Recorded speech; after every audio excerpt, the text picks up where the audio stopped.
The Snow Queen by Hans Christian Andersen.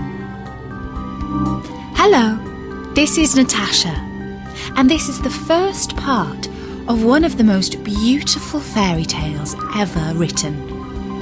It's rather long, so I'm going to be reading it in 3 parts. It's called The Snow Queen by Hans Christian Andersen.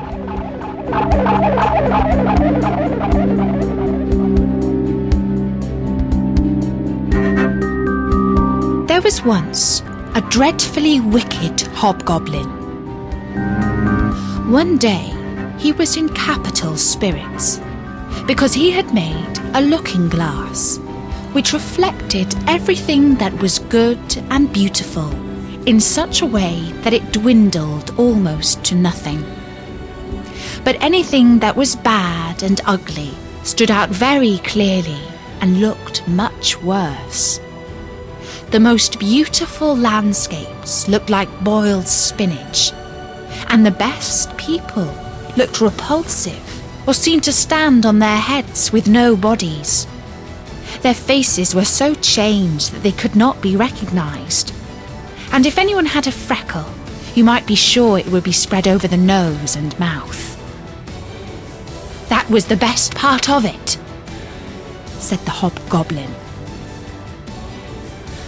But one day, the looking glass was dropped, and it broke into 1,000,000 billion and more pieces.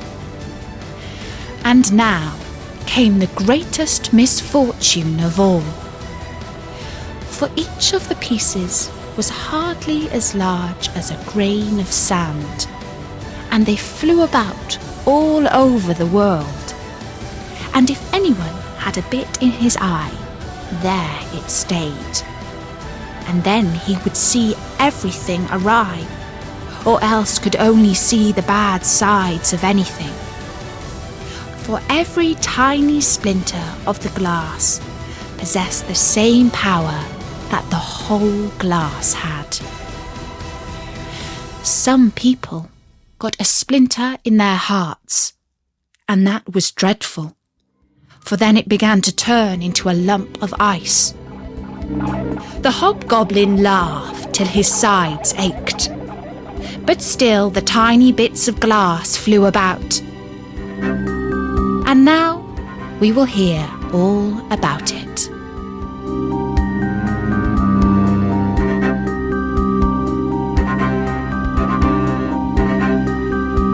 In a large town where there were so many people and houses that there was not room enough for everybody to have gardens, lived 2 poor children. They were not brother and sister, but they loved each other just as much as if they were. Their parents lived opposite one another in 2 attics, and out on the leads they had put 2 boxes filled with flowers. There were sweet peas in it, and 2 rose trees, which grow beautifully. And in the summer, the 2 children were allowed to take their little chairs and sit out under the roses. Then they had splendid games. In the winter, they could not do this, but then they put hot pennies against the frozen window panes and made round holes to look at each other through. His name was Kay, and hers was Gerda. Outside it was snowing fast. "Those are the white bees swarming," said the old grandmother. "Have they also a queen bee?" asked the little boy, for he knew that the real bees have one. "To be sure," said the grandmother. "She flies wherever they swarm the thickest. She is larger than any of them, and never stays upon the earth, but flies again up into the black clouds. Often at midnight she flies through the streets and peeps in at all the windows, and then they freeze in such pretty patterns and look like flowers." "Yes, we have seen that," said both the children. They knew that it was true. "Can the Snow Queen come in here?" asked the little girl. "Just let her," cried the boy. "I would put her on the stove and melt her." But the grandmother stroked his hair and told him some more stories.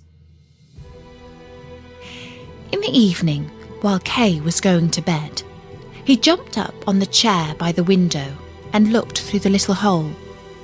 A few snowflakes were falling outside, and one of the largest lay on the edge of the window boxes. The snowflake grew larger and larger till it took the form of a maiden, dressed in finest white gauze. She was so beautiful and dainty, but all of ice, hard, bright ice. Still, she was alive. Her eyes glittered like two clear stars, but there was no rest or peace in them. She nodded at the window and beckoned with her hand. The little boy was frightened and sprang down from the chair. It seemed as if a great white bird had flown past the window. The next day, there was a harder frost than before.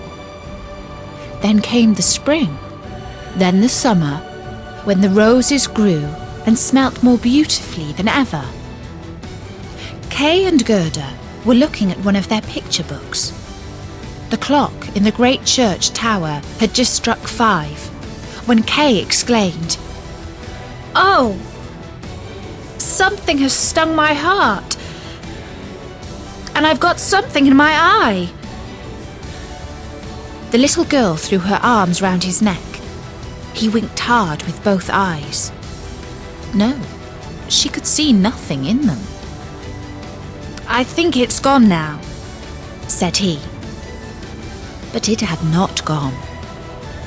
It was one of the tiny splinters of the glass of the magic mirror which we have heard about, that turned everything great and good reflected in it to small and ugly.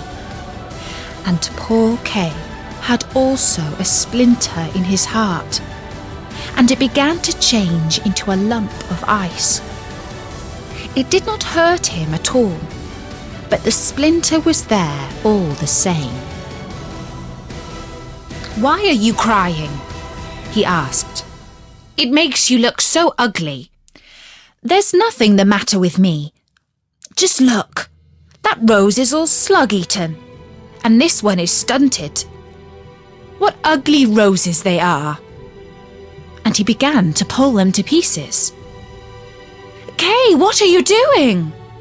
cried the little girl. And when he saw how frightened she was, he pulled off another rose and ran in at the window away from dear little Gerda. When she came later on with the picture book, he said that it was only fit for babies. And when his grandmother told them stories, he was always interrupting with, "But..." And then he would get behind her and put on her spectacles and speak just as she did. This he did very well, and everybody laughed. Very soon he could imitate the way all the people in the street walked and talked. His games were quite different now. On a winter's day, he would take a burning glass and hold it out on his blue coat and let the snowflakes fall on it. "Look in the glass, Gerda. Just see how regular they are. They are much more interesting than real flowers. Each is perfect. They are all made according to rule.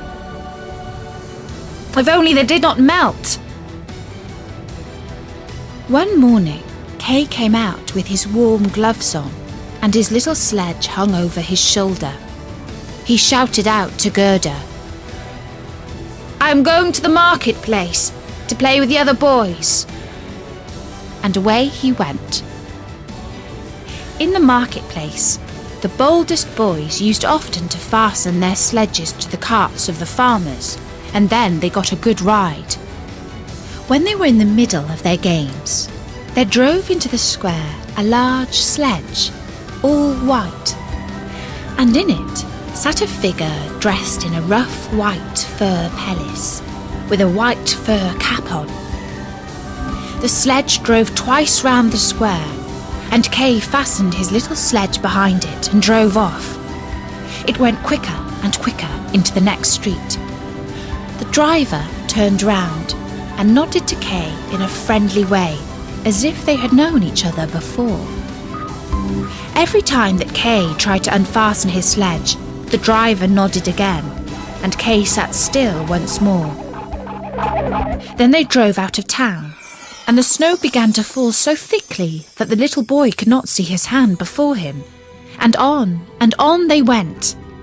He quickly unfastened the cord to get loose from the big sledge, but it was of no use. His little sledge hung on fast, and it went on like the wind. Then he cried out. The snowflakes grew larger and larger till they looked like great white birds. All at once they flew aside. The large sledge stood still, and the figure who was driving stood up. The fur cloak and cap were all of snow. It was a lady, tall and slim and glittering. It was the Snow Queen. "We have come at a good rate," she said. "But you are almost frozen. Creep in under my cloak." And she set him close to her in the sledge and drew the cloak over him.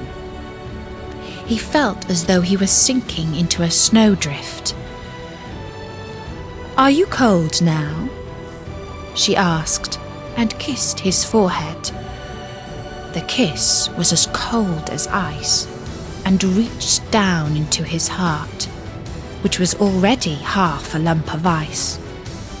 "My sledge! Don't forget my sledge!" He thought of that first, and it was fastened to one of the great white birds who flew behind, with a sledge on its back. The Snow Queen kissed Kay again, and then he forgot all about his little Gerda, his grandmother, and everybody at home. "Now I must not kiss you any more," she said, "or else I should kiss you to death." Then away they flew, over forests and lakes, over sea and land. Round them whistled the cold wind, the wolves howled, and the snow hissed. Over them flew the black shrieking crows. But high up the moon shone large and bright, and thus Kay passed the long winter night. In the day he slept at the Snow Queen's feet. And that was the first part of The Snow Queen by Hans Christian Andersen. I'll be back soon to tell you what happened next to Kay and Gerda. But in the meantime, don't forget that you can find loads more stories at storynori.com. So until next time, from me, Natasha, bye-bye!